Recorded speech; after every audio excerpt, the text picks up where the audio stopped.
आप सभी इस चीज़ को समझते हैं कि जो पेशेंट कोविड में वेंटिलेटर पर रहता है वो कितना गंभीर है। ऐसी स्थिति में किसी भी व्यक्ति के प्राण बचाना तो ऊपर वाले के हाथ में होता है। ऊपर वाले के हाथ में होता है। सुना आपने ये गैर जिम्मेदारा बयान।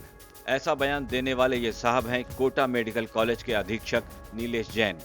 इनके अस्पताल में 40 साल की एक महिला की मौत सिर्फ इसलिए हो गई क्योंकि उसे ठीक से ऑक्सीजन नहीं दी गई थी।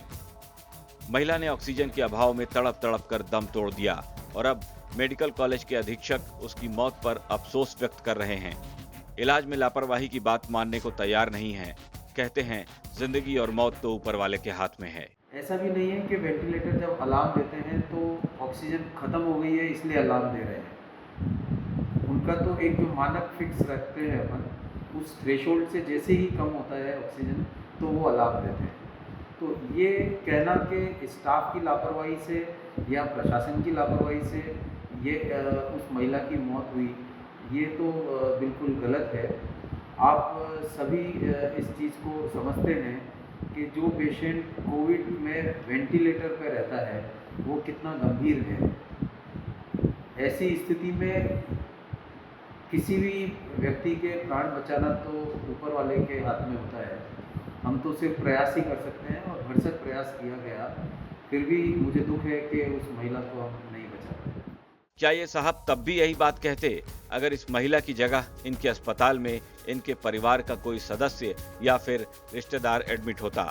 तब तो शायद ऐसी नौबत ही ना आती, क्योंकि तब तो इनके एक इशारे पर पूरा अस्पताल इनके मरीज के इलाज में जुट जाता। लेकिन अपनों को खोने का दर्द क्या होता है शायद अस्पताल के अधीक्षक नीलेश जैन को नहीं पता। नहीं तो ये इस तरह का गैर जिम्मेदाराना बयान कतई न देते। आप सभी इस चीज़ को समझते हैं कि जो पेशेंट कोविड में वेंटिलेटर पर रहता है वो कितना गंभीर है।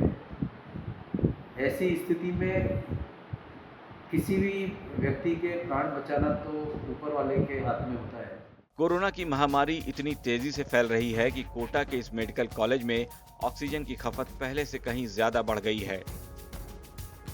लेकिन अस्पताल के पास इतने संसाधन ही नहीं है कि मरीजों की जान बचाई जा सके।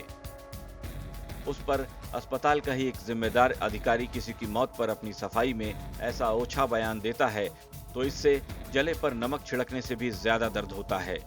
राजस्थान तक के लिए कोटा से संजय वर्मा की रिपोर्ट।